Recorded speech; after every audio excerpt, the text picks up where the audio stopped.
حضرت جنید بغدادی رحمۃ اللہ علیہ ایک بہت بڑے بزرگ گزرے ہیں۔ ان کے بہت سے مرید اور شاگرد تھے۔ ان میں سے ایک شاگرد ایسا تھا جس کے ساتھ آپ بہت محبت اور شفقت سے پیش آتے تھے۔ حضرت جنید بغدادی رحمۃ اللہ علیہ کے دوسرے شاگردوں کو یہ بات ناگوارا گزرتی تھی۔ انہوں نے ایک روز آپ سے شکایت کر ہی دی،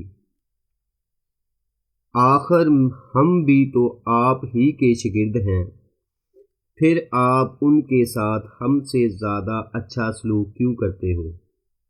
حضرت جنید بغدادی رحمۃ اللہ علیہ نے جواب دیا، میرا یہ شاگرد اخلاق، ادب اور علم اور دانش میں تم سے بہت آگے ہے، اس وجہ سے میں اسے زیادہ عزیز رکھتا ہوں۔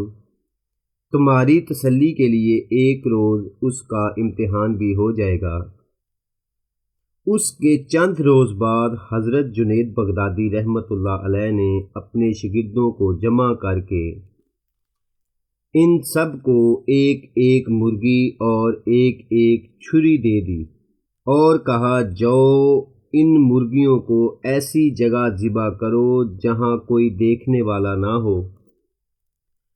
سب شاگرد چلے گئے اور اپنی اپنی مرغی کو ایسی جگہ پر لے گئے جہاں کو کوئی دیکھنے والا نہ ہو۔